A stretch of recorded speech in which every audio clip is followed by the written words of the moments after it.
Hi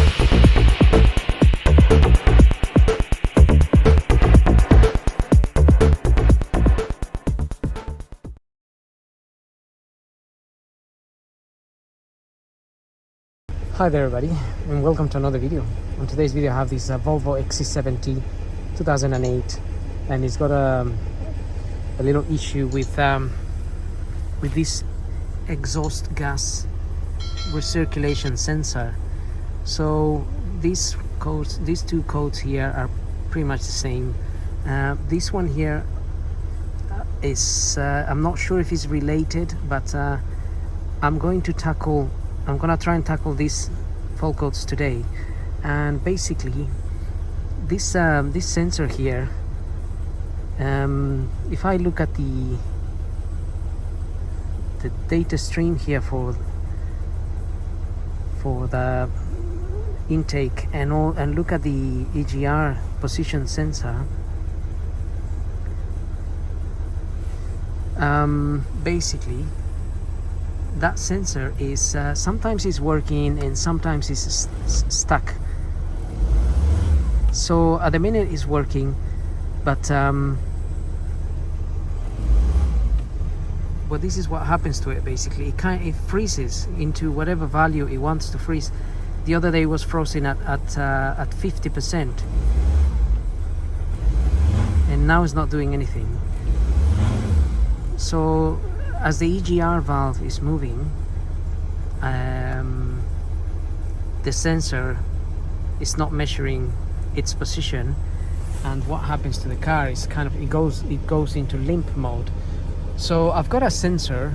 I'm gonna show you what sensor I'm talking about. I'm gonna quickly replace it and see if that helps, and then we can come back to this and check our sensor again. So now it's sort of working there.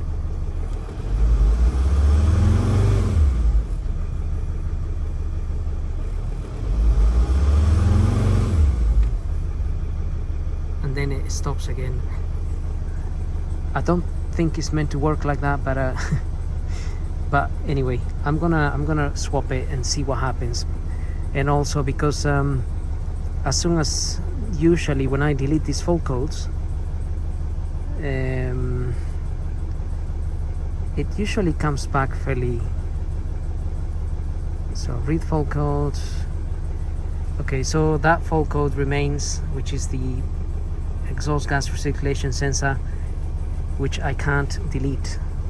So, and I can't delete it because I'm guessing 1 minute is working and the next minute it's not working. What is it doing now? It's stuck at 62%. So let's tackle that sensor.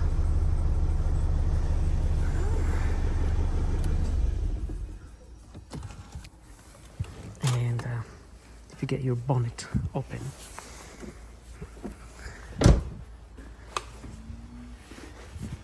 I already have my bonnet open. I just pulled that cover out to have a slightly better view, but this little thing here is that sensor basically,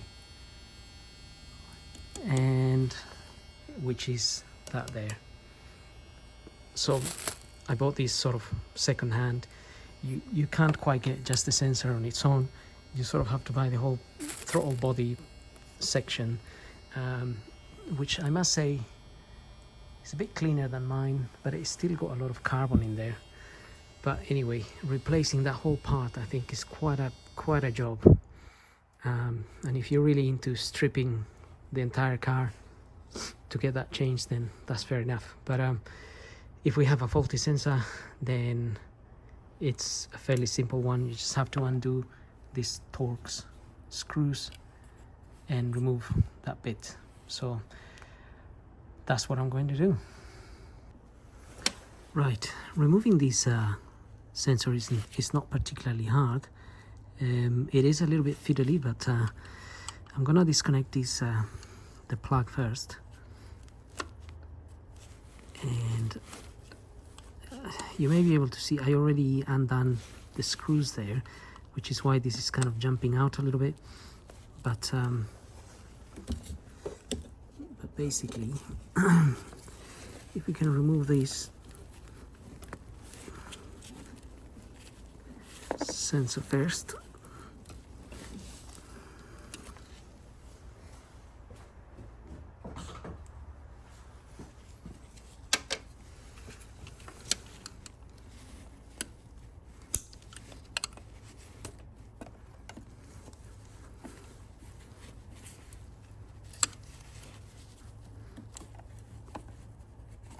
If we can remove the connection.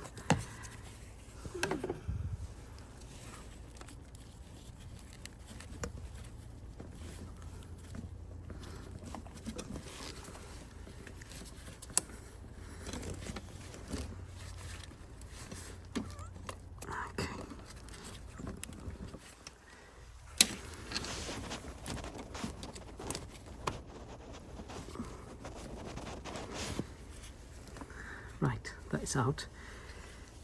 Then you need something like a Torx bit like this. Is like a T20 or so, and then you can remove these screws.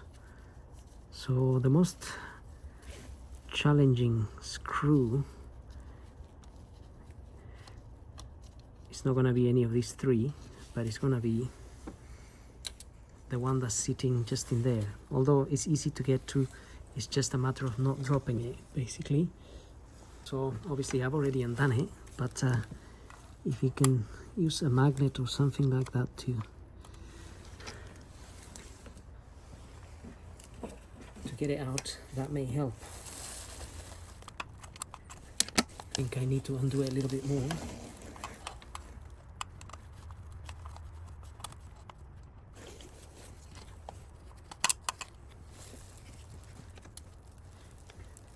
The reason I say you have to be careful not to drop it is because I already dropped it once, because I already removed this sensor the other day, and that's the other reason why it's sort of coming out.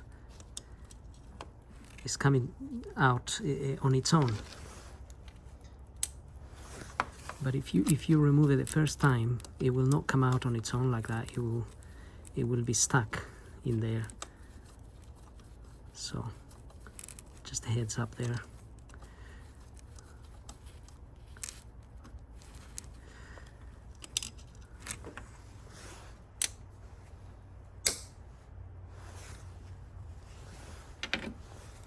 And once that is out, then you can go ahead and sort of take this out carefully. Also because if I can just show you on this one, this little bit of plastic here, it's sort of interfering with this throttle body here. This part here is sort of interfering with that bit, so it has to come out. This part has to come out a little bit more like this in order to give it a little bit of way, basically. But if you fiddle with it, it will come out. Basically. But you don't want to bend it too much either, because it is there are two pins here connected to a motor in there.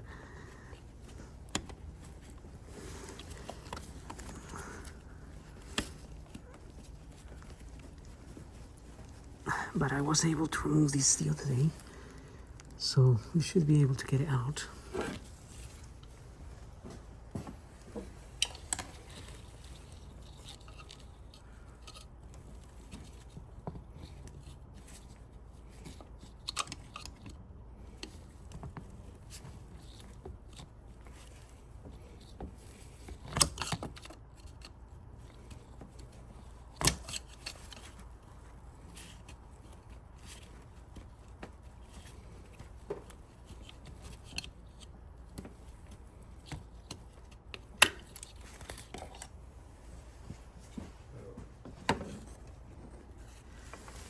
Okay, so it is coming out.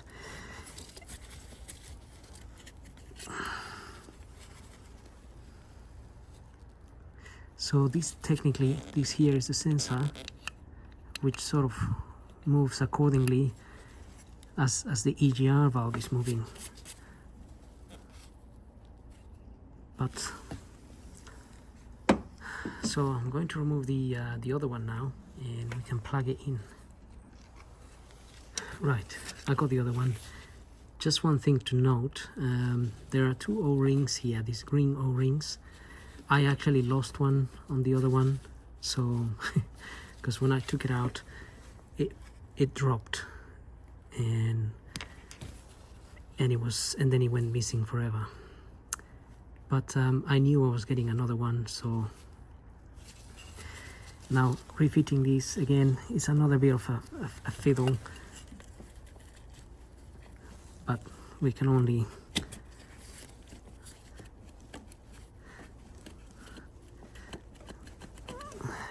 try to get it back in there.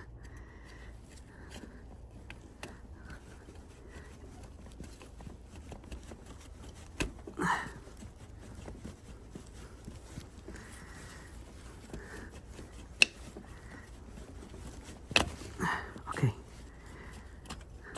that's gone in there. So if I can put at least a couple of screws here to hold this piece in place.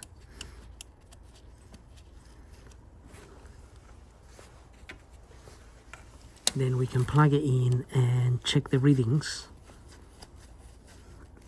and see if that's the actual problem, because the other problem would be that the EGR valve, it's moving, but then it's stopped moving. Basically, it's getting stuck or something, which I wouldn't be surprised either, because there's so much carbon in there.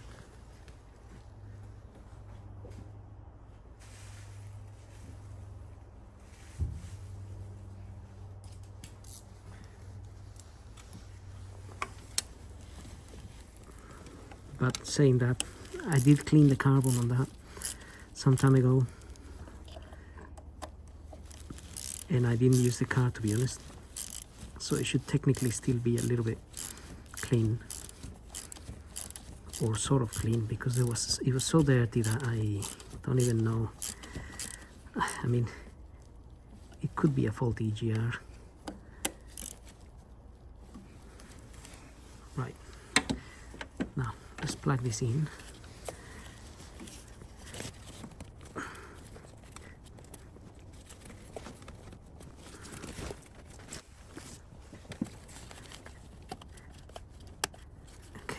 Would be the right way around.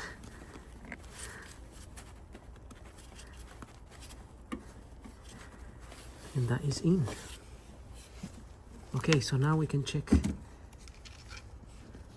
the car again.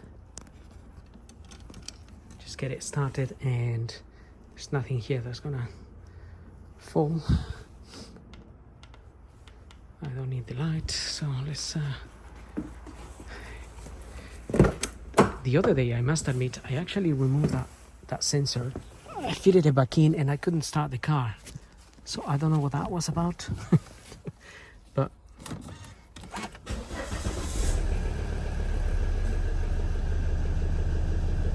okay. Well, it's running okay. And what we'll do is check the EGR position again. Now that is working.